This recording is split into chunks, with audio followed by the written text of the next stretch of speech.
Hello दोस्तों, स्वागत है आप सभी का फिर से उत्कर्ष के नर्सिंग एंट्रेंस एग्जाम के इस यूट्यूब चैनल पर, जहां पर हम आपके लिए लेकर आते हैं बहुत ही शानदार news, important updates and many more.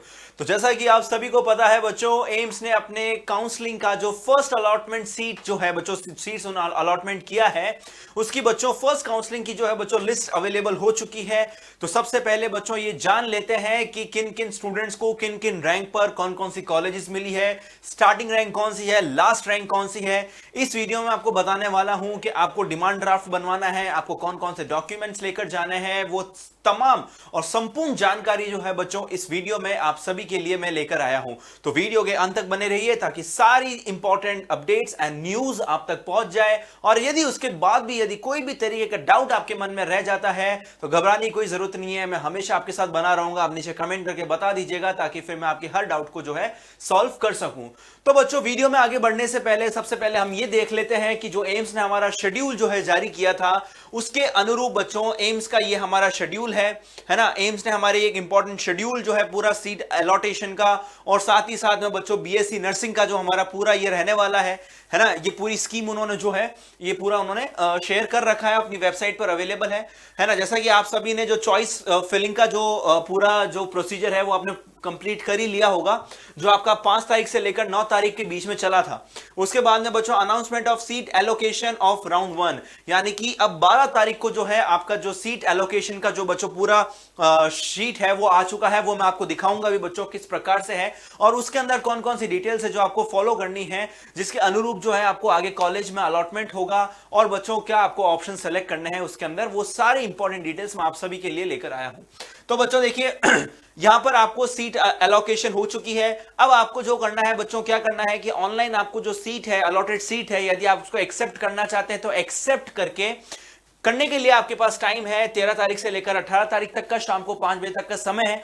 But सिर्फ बच्चों आपको यहां पर सीट अलॉटेशन जो है बच्चों वो सेलेक्ट नहीं करनी है, बट साथ ही साथ में बच्चों आपके इंपॉर्टेंट डॉक्यूमेंट्स जो भी हैं, साथ में आपका डिमांड ड्राफ्ट जिसको हम शॉर्ट में डीडी कहते हैं, वो बनवाकर आपको कॉलेज के अंदर रिपोर्ट करना है। जी हां बच्चों, आपको सिर्फ और सिर्फ ऑनलाइन सिर्फ एक ऑप्शन सेलेक्ट करके और फ्री नहीं होना है। उसके बाद आपको सारे ओरिजिनल डॉक्यूमेंट्स विद फोटोस्टैट्स, कॉपीज, कितनी क्या क्या डॉक्यूमेंट चाहिए वो मैं सब आपको बताऊंगा, साथ में रेडी करके और आपको कॉलेज में पहुंच जाना है रिपोर्ट करने के लिए। पहली चीज क्लियर है। उसके बाद नेक्स्ट हम आते हैं schedule for round 2 counselling of online seat allocation.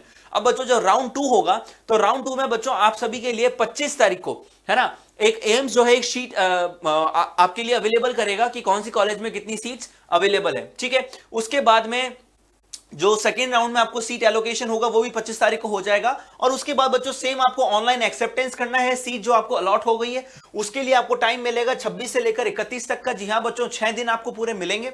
और उसके बाद में आपको जो है सारे डॉक्यूमेंट सबमिट करने हैं, जो आपको डीडी बनवानी है वो सब रेडी करके इस 31 तारीख से पहले 26 से 31 के बीच में आपको जाना है और कॉलेज में बच्चों आप सभी को रिपोर्ट करना है। इतना क्लियर है। उसके बाद में बच्चों कुछ इंपॉर्टेंट पॉइंट्स हैं जो एम्स ने जब ये शेड्यूल जो है प्रोवाइड किया था तो उस समय उन्होंने बताए थे।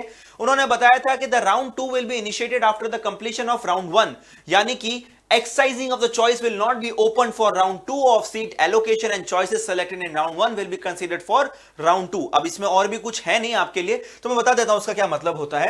यानी कि अब राउंड 2 के लिए आपको अलग से सीट जो है सेलेक्ट करने की जरूरत नहीं है, और ना ही आपको ऐसी कोई चॉइस मिलेगी जहां पर आपने जो सीट्स या फिर जो सीक्वेंस आपने सेलेक्ट किया है उसमें आप कोई चेंजेस कर सकते हैं या फिर एडिट कर सकते हैं। ऐसा कोई भी ऑप्शन आपको नहीं मिलेगा। सिर्फ आपको जो आपने राउंड 1 के अंदर है ना, जो आपने काउंसलिंग के राउंड 1 के अंदर जो सीट्स और जो सीक्वेंस आपने सेलेक्ट किया है बच्चों, उसी के आधार पर ही आपका राउंड 2 होगा। तो ना ही तो आपको चॉइसेस एडिट करने का मौका मिलेगा और ना ही उसको मॉडिफाई करने का आपको मौका मिलेगा। ये अभी तक हम सबके पास क्लियर है, ठीक है भाई। तो नेक्स्ट चीज अब हम किसके बारे में देखेंगे बच्चों? नेक्स्ट चीज जो अब हम देखने वाले हैं वो मैं आपको बताने वाला हूं कि आपका कुछ इंफॉर्मेशन ब्रोशर आया था, और जैसा कि आप सभी को पता है कोई भी कॉलेज की या कोई भी इंस्टीट्यूशन की जब आप काउंसलिंग अटेंड करते हैं तो उससे पहले आपको इंफॉर्मेशन ब्रोशर जो है अच्छे से देख लेना चाहिए।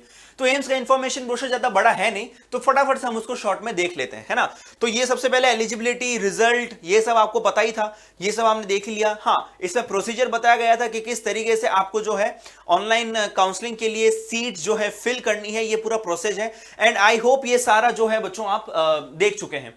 इसमें एक इंपॉर्टेंट चीज ये है बच्चों कि आपको जो है सिर्फ एक ही बार रजिस्टर करना है एम्स की वेबसाइट पर, यानी कि जिन लोगों ने फर्स्ट राउंड काउंसलिंग के लिए बच्चों रजिस्टर कर लिया था वो ही सेकंड राउंड के लिए एलिजिबल होंगे। आप सेकंड राउंड के लिए अलग से रजिस्ट्रेशन नहीं कर सकते और नहीं ऐसी कोई रजिस्ट्रेशन विंडो सेकंड राउंड वालों के लिए अवेलेबल है। तो जिन जिन लोगों ने फर्स्ट राउंड में अभी तक मतलब फर्स्ट राउंड का जो ड्यूरेशन था उसमें जिन लोगों ने रजिस्ट्रेशन नहीं किया है वो सेकंड राउंड में भी पार्टिसिपेट नहीं कर सकते, बट लास्ट में एक ओपन राउंड होता है उसमें आप पार्टिसिपेट कर सकते हैं। ठीक है, वो भी हम अभी डिटेल्स देख लेंगे।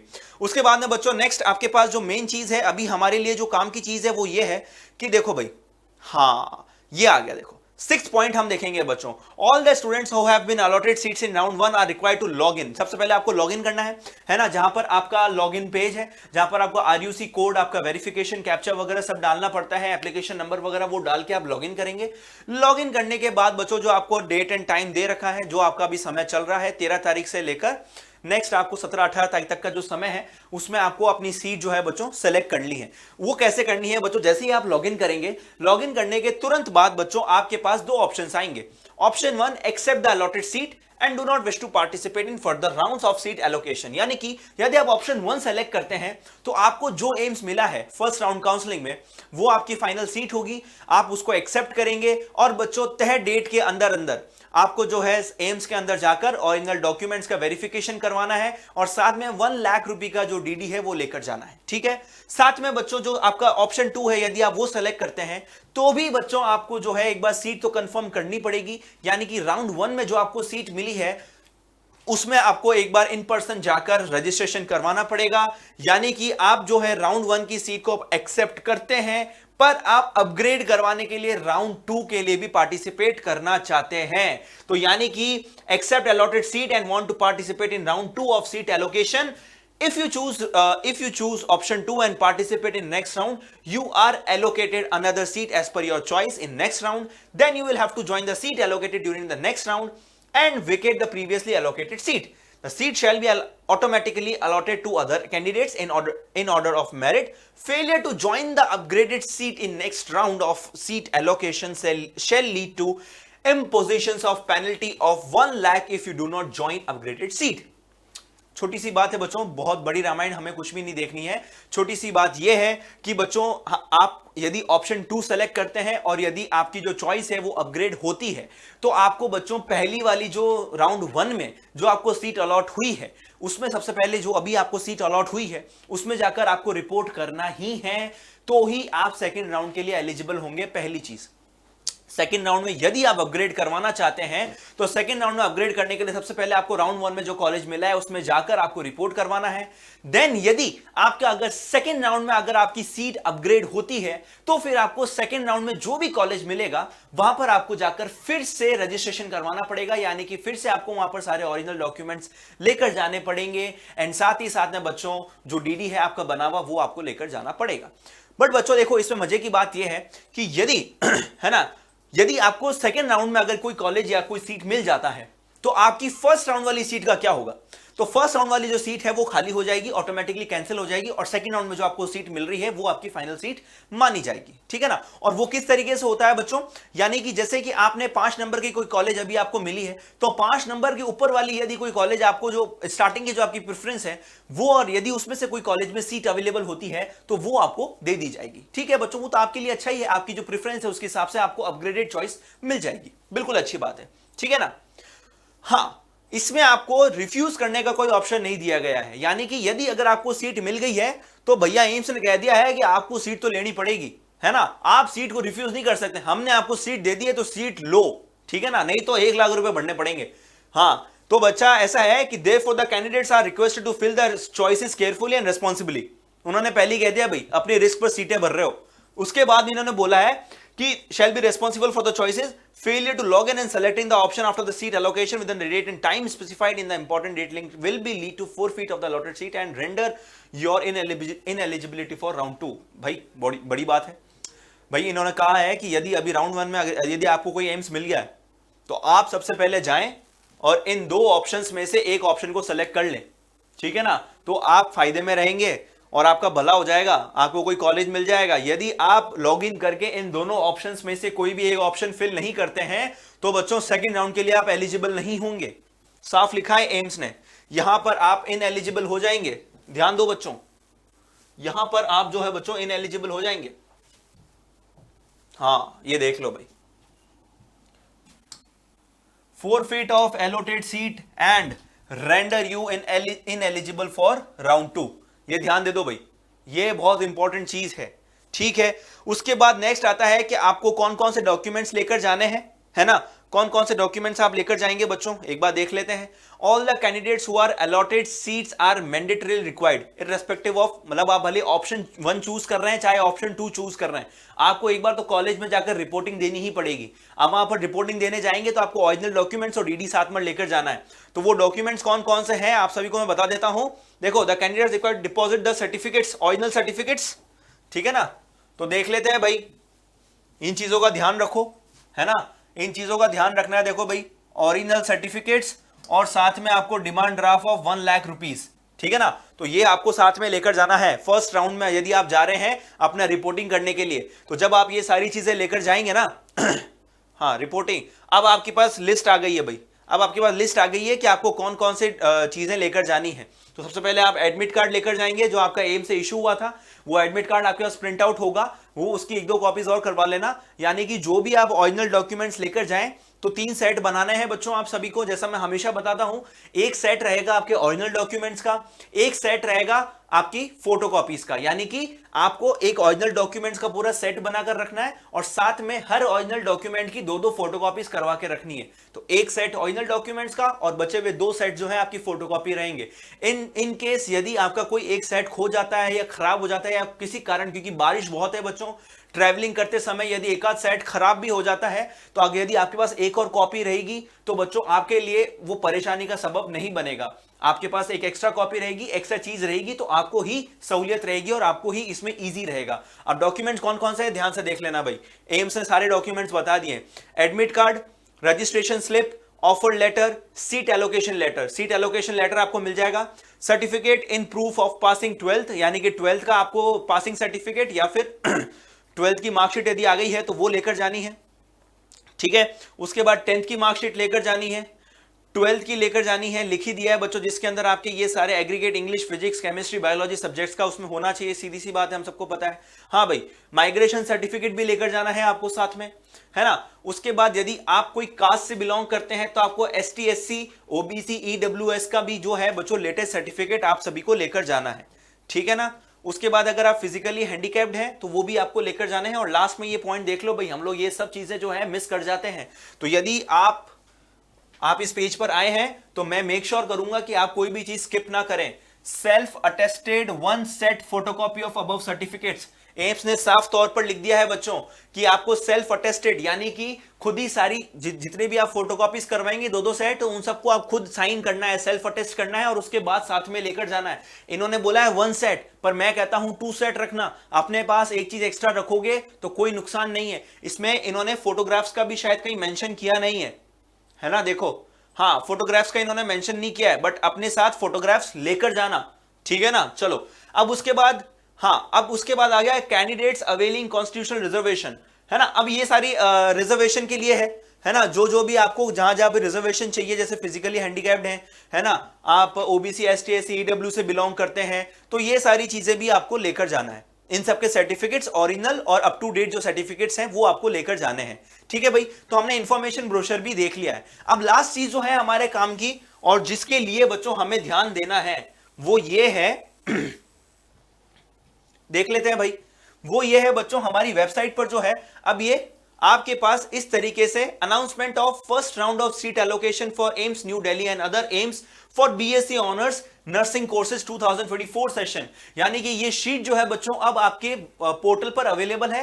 तो आपको इसको पोर्टल से डाउनलोड करना है। आप कैसे डाउनलोड करेंगे वो भी मैं आपको बता दूंगा इस वीडियो में, पर सबसे पहले हम देख लेते हैं बच्चों इस प्रकार से रोल नंबर, रैंक, कैटेगरी और बच्चों कौन सा आपको इंस्टीट्यूट अलॉट हुआ है और कौन सी कैटेगरी में अलॉट हुआ है, वो सारी आपके पास पूरी डिटेल इंफॉर्मेशन एम्स ने दे दी है, ठीक है ना। अब यानी कि अब आपको पता चल जाएगा कि सपोज करो किसी की रैंक 1 है ना, और वो अनरिजर्व कैटेगरी से है, तो उसको दिल्ली एम्स मिला है भाई। जो फर्स्ट रैंक है उसको सीधी सी बात दिल्ली एम्स ही लेगा वो, तो है ना, फर्स्ट रैंक है भाई, क्यों नहीं लेंगे हम दिल्ली एम्स, है ना। तो बच्चों ये देखते हुए मुझे एक चीज याद आई है कि जो हमारी कुछ बच्चियां हैं जिन्होंने उत्कर्ष से तैयारी करी थी, उन्होंने भी काफी अच्छी मात्रा में जो है इस बार काफी अच्छे नंबर लेकर आए हैं। और जो ये फर्स्ट लिस्ट में उसमें काफी सारे ऐसे उत्कर्ष के स्टूडेंट्स हैं जिन्होंने काफी अच्छे अच्छे एम्स के अंदर एडमिशन लिया है। काफी ऐसी बच्चियां हैं जिन्होंने बहुत अच्छे एम्स में एडमिशन लिया है। तो मैं उन सभी को, यदि उसमें से कोई ये वीडियो देख रहा है, तो मैं उन सभी को जो है तहे दिल से हार्दिक शुभकामनाएं देना चाहता हूं। ठीक है, तो भाई आगे बढ़ते हैं इस वीडियो में। तो ये लिस्ट बहुत बड़ी है ना। हमें जो है आप अपना रोल नंबर इसमें देख लीजिएगा। उसके बाद में जो है बच्चों हमें आगे बढ़ना है और डायरेक्टली अब हम चले जाएंगे लास्ट में। जब हम लास्ट में चले जाएंगे ना, तो लास्ट में यहां पर हमारी लिस्ट खत्म होती है भाई। लास्ट में बच्चों ये देखो, ये लिस्ट यहां पर खत्म हो रही है। अब देखो भाई, लास्ट में आप देखोगे यहां पर किसी किसी के आगे FCNA NR NP लिखा हुआ है। तो देखो मैं बता देता हूं, FCNA का मतलब होता है फील्ड चॉइस नॉट अवेलेबल, यानी कि उनको जो उन्होंने चॉइस भरी है उसके हिसाब से उनको कॉलेज नहीं मिला। तो कोई बात नहीं, आपको सेकंड राउंड में मिल जाएगा। पर यदि आपने रजिस्टर करवाया होगा फर्स्ट राउंड में, तो ही आपको सेकंड राउंड में मौका मिलेगा, नहीं तो आपको सीधा लास्ट में जो ओपन राउंड होता है उसमें मौका मिलेगा। फिर नेक्स्ट है NR NP, not participate, did not register, did not fill any choice, यानी कि जिन्होंने रजिस्ट्रेशन किया ही नहीं है, जिन्होंने पार्टिसिपेट किया ही नहीं है। पर देखो उनका नंबर है, आप ये पूरी लिस्ट देखोगे तो आपको समझ में आएगा कि उन्होंने पार्टिसिपेट ही नहीं किया, नहीं तो हो सकता है क्या पता उनको एम्स मिल जाता। कोई बात नहीं, अपनी अपनी इच्छा है, ठीक है ना। तो ये सारी चीजें हैं। हाँ, अब इसमें देखो यहां पर लिखा गया है कि the last rank at which AIIMS has been allotted. देखो भाई, अनरिजर्व्ड कैटेगरी में 1143 रैंक पर एम्स मिला है बच्चियों को। बहुत अच्छी बात है ये। और ये हमने आंकलन लगाया था कि 1000 से 1200 की रैंक तक आपको एम्स मिल जाएगा अनरिजर्व जनरल कैटेगरी वालों को। और लास्ट में जो आपके EWS की रैंक है वो 3281 है, ये भी बहुत अच्छी बात है। और साथ में OBC की है 1733 रैंक तक, मतलब OBC कैंडिडेट्स को भी एम्स मिला है। और SC ST वालों में 5406 एंड ST में बच्चों 11025 रैंक तक एम्स मिला है। बहुत अच्छी बात है, ठीक है। अब हमारे पास काम की इंफॉर्मेशन ये है भाई। हाँ देखो भाई, ये लिस्ट है जिन्होंने फर्स्ट राउंड काउंसलिंग में रजिस्टर किया था और जो एलिजिबल थे उन सबकी लिस्ट एम्स ने जो है जारी कर दी है। उसके बाद में बच्चों इन्होंने यही बोला है कि आपको जो अपने OBC EWS के हिसाब से आपको जो क्लेम कैटेगरी है ना, उनको वैलिड सर्टिफिकेट जिन्होंने अपलोड नहीं किए हैं या फिर जिनकी कोई दिक्कत रही है, तो उनको हमने रिजर्व्ड ही माना है, मतलब अनरिजर्व्ड माना है, उनको जनरल कैटेगरी की तरह उन्होंने काउंट किया है। कोई बात नहीं, चलो भाई। हाँ, the candidates who did not participate, देखो भाई फिर से लाइन आ गई है, जिन्होंने राउंड 1 में पार्टिसिपेट नहीं किया वो राउंड 2 के लिए भी एलिजिबल नहीं है, ठीक है ना। हाँ, अब इन्होंने बोला है कि राउंड 2 के लिए भी जो सीट एलोकेशन होगा वो प्योरली मेरिट ऑर्डर के बेसिस पर ही होगा, ठीक है। और जो आपका, आप यदि कॉलेज में रिपोर्ट करते हैं, है ना, यदि आपको कोई कॉलेज मिला है, कोई एम्स मिला है, यदि आप कॉलेज के अंदर रिपोर्ट करते हैं, तो आपका बच्चों एक मेडिकल एग्जामिनेशन होगा और वो सब फॉर्मेलिटीज के साथ में होगा। जिनको एम्स दिल्ली अलॉट हुआ है ना, उनके लिए है बच्चों ये। तो जिनको एम्स दिल्ली अलॉट हुआ है, देख लो भाई, बहुत बहुत बधाई है सबसे पहले तो आप सभी को। अब भाई प्रोसीजर आया भाई, ये पूरा प्रोसीजर है। By the candidates who have been allotted BSc nursing seat in first round of seat allocation. देखो भाई, सबसे पहले आपको क्या करना है, सबसे पहले आपको मैंने बताया है कि सबसे पहले आपको वेबसाइट पर जाना है। वेबसाइट पर जाकर आपको लॉगिन करना है। लॉगिन करने के बाद आपके पास दो ऑप्शंस आएंगे, ऑप्शन 1 एंड ऑप्शन 2। आप यदि ऑप्शन 1 सेलेक्ट करते हैं तो आप राउंड 2 में पार्टिसिपेट नहीं कर सकते हैं। यदि आप अपनी सीट को अपग्रेड करवाना चाहते हैं और राउंड 2 में पार्टिसिपेट करना चाहते हैं तो आपको ऑप्शन 2 सेलेक्ट करना है। यदि आप ऑप्शन 2 सेलेक्ट करते हैं तो भी आपको बच्चों राउंड 1 के अंदर जो कॉलेज मिला है वहां पर आपको रिपोर्ट करना पड़ेगा, और रिपोर्ट करने के बाद ही आप सेकेंड राउंड के लिए एलिजिबल होंगे, तो ही आपकी सीट अपग्रेड होगी। यदि आप ये नहीं करते हैं, यदि आप कोई ऑप्शन सेलेक्ट नहीं करते हैं, तो आपको काउंसलिंग से डिबार कर दिया जाएगा और बच्चों आपको 1 लाख रुपए का जुर्माना भी देना पड़ेगा। एम्स की है भाई बात, मैं नहीं कह रहा हूं, ये एम्स कह रहा है, ठीक है ना। अब बच्चों भाई इंस्ट्रक्शंस आ रहे हैं। Instruction for each option is as follows. तो ऑप्शन 1 में आप सेलेक्ट कर रहे हो, देखो वही सारी बातें हैं। The candidate will have to report. यदि आप ऑप्शन 1 सेलेक्ट करते हो तो आपको एम्स के अंदर जो भी आपका एम्स है उसके अंदर रिपोर्ट करना पड़ेगा। और ये भाई ये इंपॉर्टेंट है आप सभी के लिए, ये चीज आप सभी के लिए इंपॉर्टेंट है, वो ये है कि आपको डीडी बनवाना है 1 लाख रुपीस का। यदि आप कोई भी कॉलेज के अंदर रिपोर्ट करने जा रहे हैं तो ओरिजिनल डॉक्यूमेंट्स के साथ में आपको डीडी लेकर जाना है। और वो डीडी किस नाम से होना चाहिए, हाँ ये लिखा हुआ है भाई, और a demand draft of ₹1 lakh, है ना, in the name of AIIMS main grant along with the photocopies of certificates and DD will be refunded only when the original certificates are deposited. तो ये कह रहे हैं कि भाई आपको डीडी वापस रिफंड कर देंगे, यदि आपके ओरिजिनल डॉक्यूमेंट सारे सबमिट हो जाते हैं तो आपको वो डीडी वापस रिफंड हो जाएगा। ठीक है भाई। उसके बाद it must be noted that by exercising this choice the candidate is opting not to participate in further rounds of seat allocation. ये तो हमें पता ही है। If original certificates are not deposited at the time of joining, these will have to be submitted by the time of specified। यानी कि 18 जुलाई से पहले पहले जब आप ज्वाइनिंग देने जा रहे हो तो पहली बात आपको सारे ओरिजिनल डॉक्यूमेंट्स तो अपने पास रखने ही हैं, पर यदि आप नहीं दे पाते हो वहां पर ओरिजिनल डॉक्यूमेंट्स तो 18 तारीख से पहले पहले दे देना, नहीं तो वो 1 लाख रुपए भी खा जाएंगे। चलो, उसके बाद यदि आप ऑप्शन 2 सेलेक्ट कर रहे हो तो बच्चों the candidates will have reported, आपको रिपोर्ट तो करना पड़ेगा बच्चों, जो फर्स्ट राउंड में आपको कॉलेज मिला है वहां पर रिपोर्ट तो करना ही है। रिपोर्ट करने के साथ साथ बच्चों 18 तारीख का ही आपको टाइम है और इसमें भी सेम आपको डीडी बनवाना है ना। सेकंड ऑप्शन वालों को भी सेम डीडी बनवाना है भाई, DD of 1 lakh rupees AIIMS grant के नाम से, है ना। एम्स मेन ग्रांट के नाम से आपको डीडी बनवाना है। The DD will be refund only when original certificates are deposited for joining a seat in any round of seat allocation. कोई भी राउंड में यदि आपको कोई कॉलेज मिल जाता है और आपके ओरिजिनल सर्टिफिकेट जो हैं एक बार हम वो एम्स वाले वेरीफाई कर लेते हैं तो उसके बाद में आपको ये 1 लाख रुपए वाला जो डीडी आपको रिफंड हो जाएगा। और यदि कोई भी आप रूल में त्रुटि होती है या आप कोई भी रूल जो है फॉलो नहीं करते हैं तो फिर बच्चों आपको उसके लिए जुर्माना भरना पड़ेगा, वो होगा ये 1 लाख रुपए। ठीक है भाई। हाँ ठीक है भाई। हाँ, ये एक और चीज कह रहे हैं कि in the event of candidate who has exercise this option but do not report in person, आपको 18 तारीख तक यदि आप नहीं करते हो ना तो आपका एडमिशन विल स्टैंड कैंसल्ड, आपका एडमिशन कैंसिल हो जाएगा और ineligible for participating in all further rounds, और आप सेकंड राउंड में फिर पार्टिसिपेट नहीं कर पाएंगे। तो यदि आप ऑप्शन 2 सेलेक्ट करते हैं और यदि आप कॉलेज के अंदर अपना रिपोर्टिंग नहीं देते हैं तो आप अगली राउंड के लिए एलिजिबल नहीं होंगे। बच्चों मैं फिर से कह रहा हूं, यदि आपको कॉलेज अलॉट हो चुका है तो प्लीज प्लीज प्लीज 18 तारीख से पहले आप अपना रिपोर्टिंग कॉलेज के अंदर दे दीजिए। अब फिनिश करते हैं बच्चों इस वीडियो को। उसके बाद हाँ कुछ नोट्स हैं। If any candidates who has been allotted seat in round 1 of online seat allocation does not respond in any above manner, her seat allocation shall stand cancelled and she shall be ineligible for all further rounds of seat allocation. देखो वही वाली बात है, AIIMS आपको बार बार बोल रहा है बच्चों, अंडरलाइन कर करके बोल रहा है, बोल्ड लेटर्स में लिख रहा है कि प्लीज प्लीज प्लीज आप रिपोर्ट करिए यदि आपको कोई कॉलेज मिला है तो, और यदि आपको कॉलेज मिला है आप रिपोर्ट नहीं करते हैं तो आप आगे काउंसलिंग में पार्टिसिपेट नहीं कर पाएंगे बच्चों। तो इट इज वेरी इंपॉर्टेंट कि आप सभी बच्चे, जिनको भी बच्चियां जितनी भी है हमारी प्यारी प्यारी बच्चियां जिनको कॉलेज मिला है और वो कॉलेज के अंदर आपको कोई भी एम्स अगर आप अपग्रेड भी करवाना चाहते हैं तो भी आपने ऑप्शन 2 सेलेक्ट किया है तो भी आप जो भी आपको अभी एम्स मिला है ना फर्स्ट राउंड में, वहां पर प्लीज जाइए और जाकर प्लीज एंड प्लीज आपसे रिक्वेस्ट है कि वहां पर अपनी रिपोर्टिंग प्लीज करवाइए। ठीक है ना, क्योंकि बच्चों देखो सबकी किस्मत नहीं होती, सबकी किस्मत नहीं होती एम्स से इतने रिनाउंड इंस्टीट्यूशन में पढ़ने की, है ना। तो इस चीज को हल्के में मत लीजिए आप, यू आर वेरी लकी। ठीक है ना। अब भाई इसमें फिर से देखो डॉक्यूमेंट्स की लिस्ट है जो फिर से दी है आपकी एम्स ने, सेम जो आपकी इंफॉर्मेशन ब्रोशर में थी।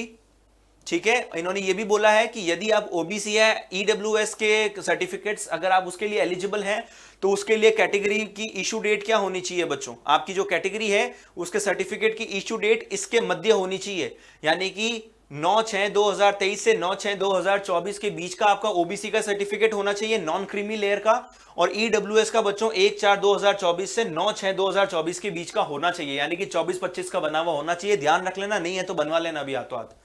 ठीक है। हाँ उसके बाद हाँ यही है भाई, अगर आपको कोई भी कैटेगरी का फायदा उठाना है, आप कोई भी कैटेगरी के हिसाब से है तो आपको एक वैलिड डॉक्यूमेंट तो सबमिट करना ही पड़ेगा। बाकी यदि आपको कोई भी इंस्टीट्यूशन में रेस्पेक्टिव, आपको कोई भी इंस्टीट्यूशन में कोई भी किसी भी नाम से अगर आपको किसी से कोई डाउट है तो आप इनसे बात कर सकते हैं। The candidates who have been allotted seats option 2 require them to deposit certificate DD approach nodal officer respective aims given below. Those who have chosen option 1 and wish to deposit DD and then DD should be only in favor of aims main grant. हाँ ठीक है, कोई दिक्कत नहीं है। ये आपको सारे एम्स के अंदर जितने भी एम्स हैं, दिल्ली, बठिंडा, भोपाल, जोधपुर, बीबी नगर, रायपुर, ऋषिकेश, इन सब की डिटेल्स दे रखी है। ठीक है ना, कंसर्न अथॉरिटीज की डिटेल है बच्चों।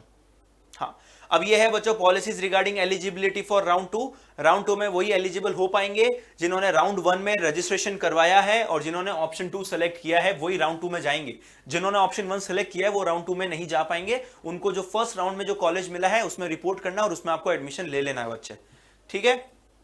हाँ, ऑल हु आर कंसिडर्ड।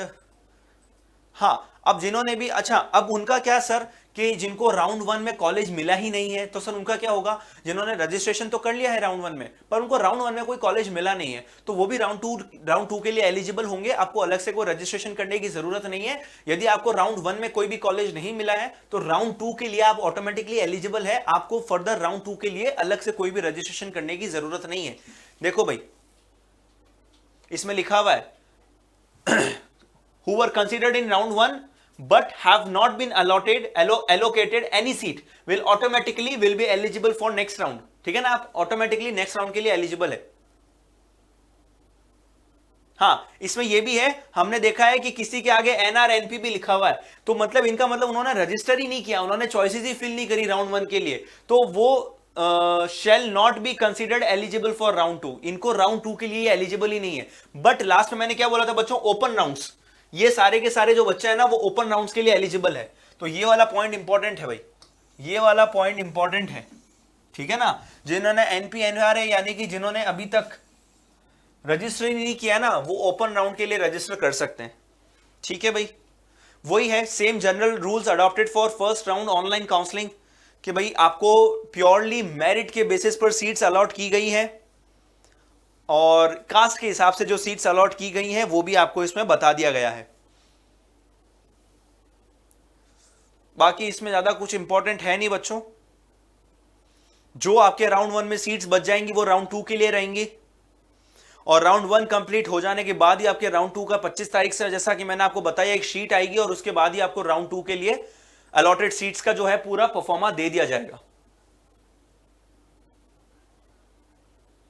चलो भाई, पार्टिसिपेशन इन, देखो भाई फिर से इन्होंने लिख दिया है पार्टिसिपेशन, लास्ट में जाते जाते इन्होंने एक चीज और मेंशन कर दी है, participation in first round is mandatory to be eligible for round 2 of seat allocation for BSc nursing honours courses 2024। ठीक है, तो बच्चों ये जितनी भी इंपॉर्टेंट डिटेल्स थी, जो जो डॉक्यूमेंट्स आपको चाहिए या कैसे आपको रिपोर्ट करना है, किनको रिपोर्ट करना है, किनको नहीं करना है, क्या प्रोसीजर फॉलो करना है, क्या प्रोसीजर फॉलो नहीं करना है, या आपको कौन से ऑप्शन सेलेक्ट करना है, वो सारी कंप्लीट तमाम डिटेल्स जो है मैंने आपको बता दी है। कौन कौन स्टूडेंट्स राउंड 2 के लिए एलिजिबल होंगे, कौन कौन स्टूडेंट्स राउंड 2 के लिए एलिजिबल नहीं होंगे, या किनको आगे आप कौन से स्टेप्स लेने हैं या क्या करना है, वो सब मैंने आपको बता दिया है। यदि आपको इसके रिगार्डिंग डाउट है कि सर हमको ये लिस्ट या एप्लीकेशन या पूरा ये परफॉर्मा किस तरीके से मिलेगा, तो वो भी मैं आप सभी को बता देता हूं बच्चों। सबसे पहले आपको जो है एम्स की वेबसाइट पर जाना है, बिल्कुल सही सर, है ना, ये देख लो भाई, बता देता हूं मैं फिर से एक बार आपको। एम्स की वेबसाइट पर सबसे पहले आप जाएंगे,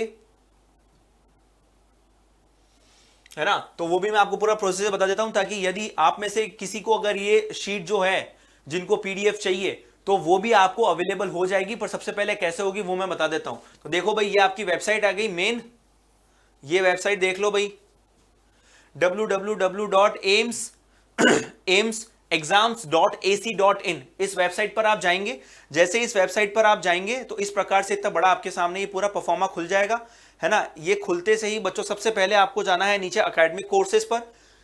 एकेडमिक कोर्सेज पर जैसे ही आप क्लिक करेंगे इस प्रकार से पूरा आपका बड़ा सा ये फॉर्मेट खुलेगा। हाँ, यहां पर नर्सिंग ऑप्शन दिख रहा है बच्चों, नर्सिंग वाले ऑप्शन में सबसे पहले आप जाएंगे यहां पर बीएससी ऑनर्स, ये पोस्ट बेसिक पर नहीं जाना आपको, अपना वाला ये है बीएससी ऑनर्स। और जैसे ही आप इस पर क्लिक करेंगे तो इस प्रकार से ये पूरा लिस्ट खुल जाएगा। ये लिस्ट खुल जाने के बाद यहां पर आ गया बच्चों, सबसे ऊपर यही आ रहा है, result of first round of online seat allocation of BSc nursing courses August 2024 session.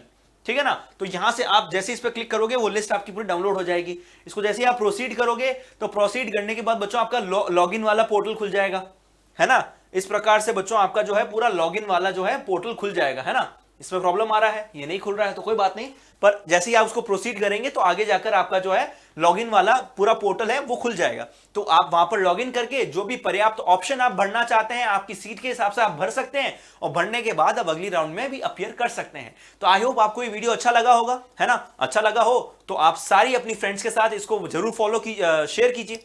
और बच्चों इंफॉर्मेटिव लगा तो लाइक जरूर कीजिए, यदि कोई और इंफॉर्मेशन आपको चाहिए तो फिर कमेंट कीजिए, और अगर चैनल पर नए हैं तो सब्सक्राइब किए बिना मत जाना। तो बच्चों मिलेंगे इसी प्रकार से और भी लेटेस्ट इंफॉर्मेशन और न्यूज अपडेट्स आप सभी के लिए लेकर आऊंगा, है ना। तब तक के लिए मिलते रहेंगे and all the very best. Thank you so much.